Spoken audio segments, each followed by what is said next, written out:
देखिए, अभी तक आप लोग ना एडवर्टीजमेंट देख रहे थे। अब असली पिक्चर चालू हो रही है। जितने लोग गांड मरवा के आए हैं, खड़े हैं, गांड में दर्द है, कृपया आके कायदे से बैठ जाएं। खड़े रहेंगे तो कोई पीछे से गांड मार देगा।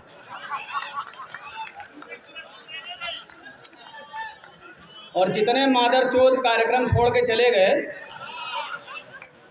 उन मादरचोदों के लिए कहना चाहूँगा कि अब घर जाके भी कुछ उखाड़ नहीं पाएंगे, पड़ोसी चोद चाद के चला गया होगा।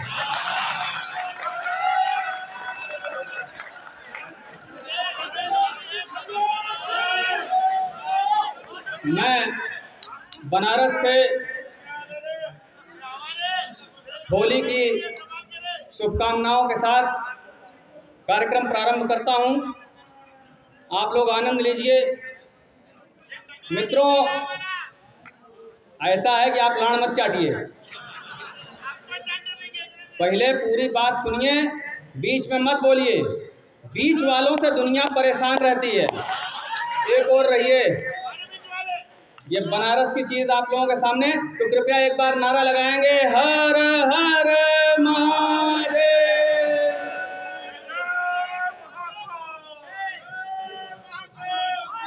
देखिए, जब बच्चे तैयारी करते हैं, पढ़ने लिखने जाते हैं, अक्सर उम्र बीतती रहती है, क्या होता है, तो बच्चे की एज हो गई थी, उसका मन करता था यार सेक्स वेक्स का जुगाड़ हो जाए, तो बड़ी हिम्मत करके बाप से बोलता है, पापा शादी कर दो। बाप बोलता है, बेटा पहले अपने पैरों पे खड़े हो जाओ। बच्चा फिर 1-2 साल तैयारी किया, फिर नहीं निकला, फिर गया, बोला पापा शादी कर दो। बोला अरे बेटा अभी नहीं, अपने पैरों पे खड़े हो जाओ। फिर 1-2 साल बीता, फिर उसने बोला शादी कर दो। बोले बेटा पहले अपने पैरों पे खड़े हो जाओ। ऐसे करते करते 35-40 साल में बेचारे की नौकरी लगी। तो नौकरी लगी तो अब वो चुपचाप नौकरी करता, तो बाप ने बोला बेटा अब शादी कर दूं। तो उसने बोला पापा अब शादी करके क्या करूंगा। बोले अरे बेटा अब अपने पैरों पे खड़े हो गए हो। बोला पापा अपने पैरों पर तो खड़ा हो गया हूं, लेकिन अब वो नहीं खड़ा होता।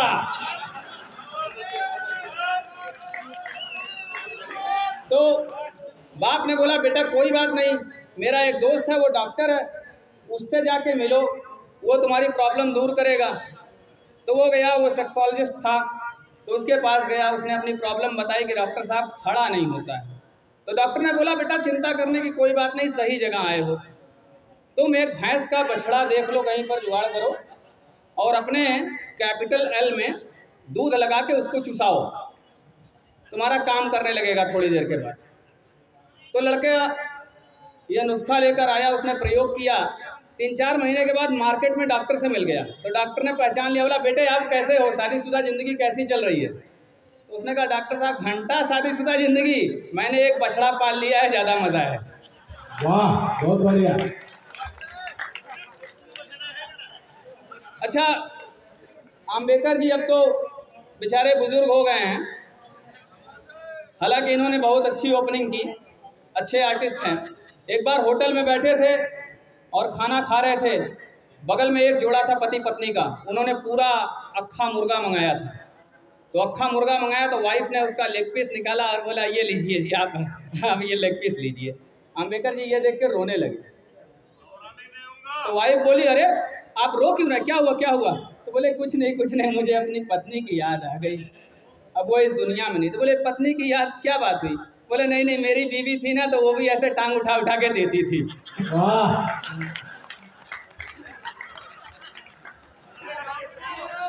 अच्छा अभी पिछले महीने ये जो भाई साहब चिल्ला रहे हैं, अब इनकी उम्र 70 साल हो गई है, इनकी बीवी प्रेग्नेंट हो गई। ये बड़े खुश हो गए, डॉक्टर के पास ले गए, चेकअप कराए, डॉक्टर बोले बधाई हो आपकी पत्नी प्रेग्नेंट है। इन्होंने कहा अरे डॉक्टर साहब इतनी उम्र में मेरे अंदर इतनी ताकत, इतना दम। तो डॉक्टर ने बोला बैठो भाई बैठो। डॉक्टर ने इनको बिठाया और बोला सुनो, एक बार एक शिकारी शिकार करने गया जंगल में, शेर मारने, और जाकर शेर का वेट कर रहा था। फिर 3-4 घंटे के बाद जब शेर सामने आया तो शिकारी ने देखा कि बंदूक तो घर भूल गया है, लेकिन शिकारी के पास अपना छाता था।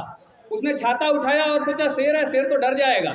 छाता निकाल के ऐसे निशाना जैसा लगाया, लेकिन तब तक शेर मर गया। तो इन्होंने डॉक्टर से कहा, क्या बात करते हो डॉक्टर, छाता से कैसे शेर मर जाएगा, जरूर कोई दूसरा गोली चलाया होगा। तो डॉक्टर ने कहा, हाँ बेटा। श्रीकांत आएंगे, श्रीकांत।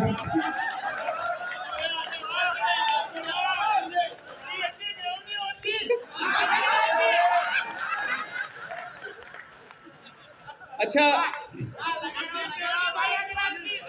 जब कार्यक्रम में आना था तो एरोप्लेन पकड़ना पड़ता है कई बार।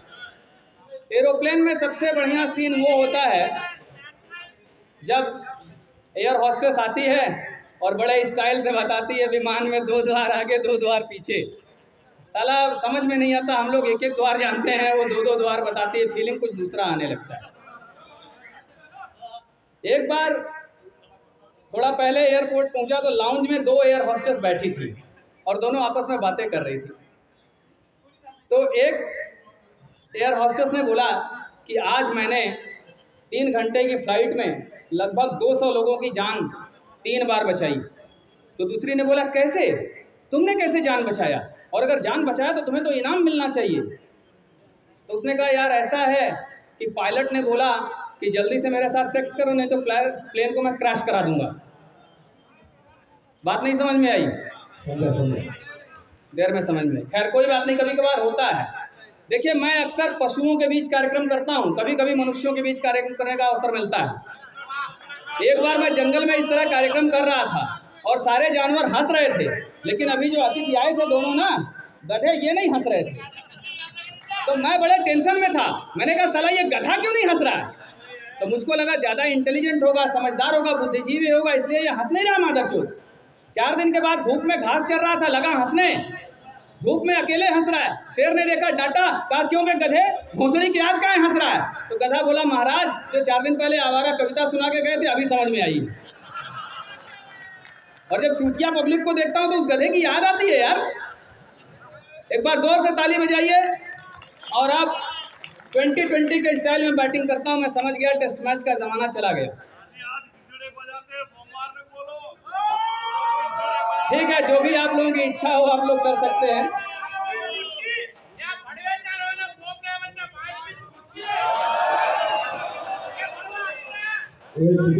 तो मित्रों, आप लोग जो उधर खड़े हैं कृपया आकर बैठ जाएं। आप लोगों के लिए ही ये सारी व्यवस्था की गई है, बैठकर कार्यक्रम का आनंद लें। अभी बहुत अच्छे अच्छे कलाकार आपके अपने शहर से बाहर से मंच पर उपस्थित हैं। आप लोग कृपया बैठ जाएं और खूब मन बनाकर आनंद लें। तो बात एरोप्लेन की और एयरपोर्ट की हो रही थी, वहीं से फिर आप लोगों को जोड़ता हूँ।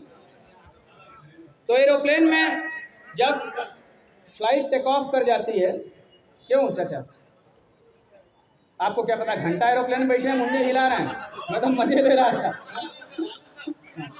तो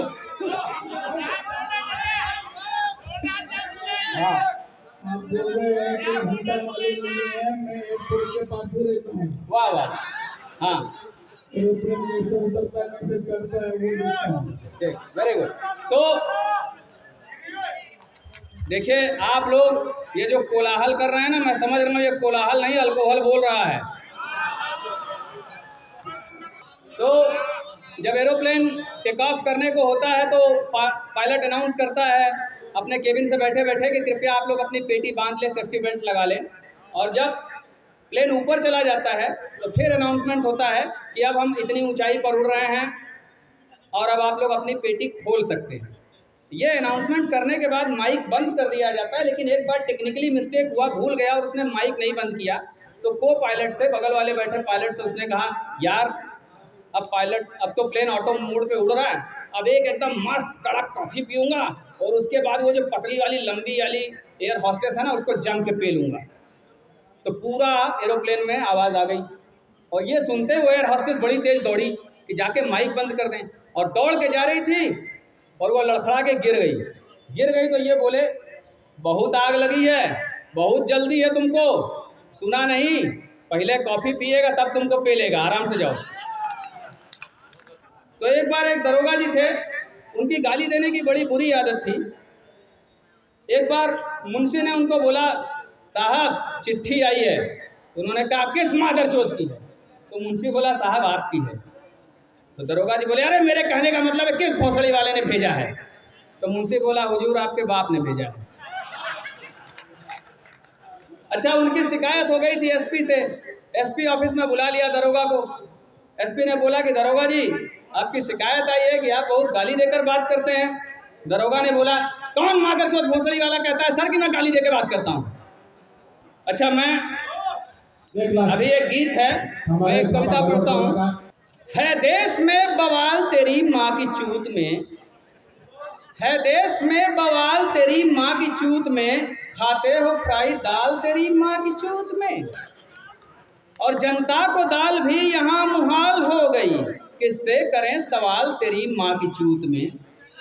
और क्रूड ऑयल सस्ता हो रहा है दिन ब दिन, लेकिन यहाँ देश में सस्ता नहीं हो रहा है। कीमतें हैं तेल की गिरती ही जा रही, तुम पेल रहे माल तेरी माँ की चूत में। सब मुफ्त बांट देश को बर्बाद कर रहे, समझ रहे हैं चाल तेरी माँ की छूत में। तुष्टीकरण और वामपंथ से मिलेगा क्या, रो रहा बंगाल तेरी माँ की चूत में। और पंजाब में अभी इलेक्शन हुआ है, उत्तर प्रदेश और पंजाब में। पंजाब में दो पार्टियों की चुद गई मैया, ऐसा बिछाया जाल तेरी माँ की चूत में। और सब कुछ जब मुफ्त बंट रही है तो देखिए दिल्ली का क्या हाल है। दिल्ली में तो चूत भी अब मुफ्त मिल रही, क्यों बे घोंसड़ी वाल तेरी माँ की चूत में। और सब माल पेल पाल लुटेरे फरार हैं। कहा गया कि काला धन वापस आएगा, सारे चोर पकड़ के वापस आएंगे, अभी किसी की झांट नहीं है। सब माल पेल पाल लुटेरे फरार हैं, तुम बजाते गाल तेरी माँ की चूत में। और यह कविता जो अभी उत्तर प्रदेश के इलेक्शन में एक गीत जो यादव जी ने गाया था और बड़ा वायरल हुआ था, अब वहाँ सरकार भी बन गई योगी बाबा की, उसी गीत के ओरिजिनल बोल मैं आप लोगों के सामने रखता हूँ। मात्र 6 पंक्तियों का आनंद उठाइएगा। चाहे जितना तुम चिल्लाए, चाहे जितना गाड़ उठाए, चाहे जितना तुम चिल्लाए, चाहे जितना गाड़ उठाए, आए हैं फिर योगी ही, जीते हैं फिर योगी ही, पेलेंगे फिर योगी ही, पेलेंगे फिर योगी ही। गुंडों की अब गाड़ फटी है, गुंडों की अब गाड़ फटी है, माफिया की उम्र घटी है। खुश है सीधी सादी जनता, खुश है सीधी सादी जनता, कार्रवाई तो होगी ही, पेलेंगे फिर योगी ही, पेलेंगे फिर योगी। धन्यवाद।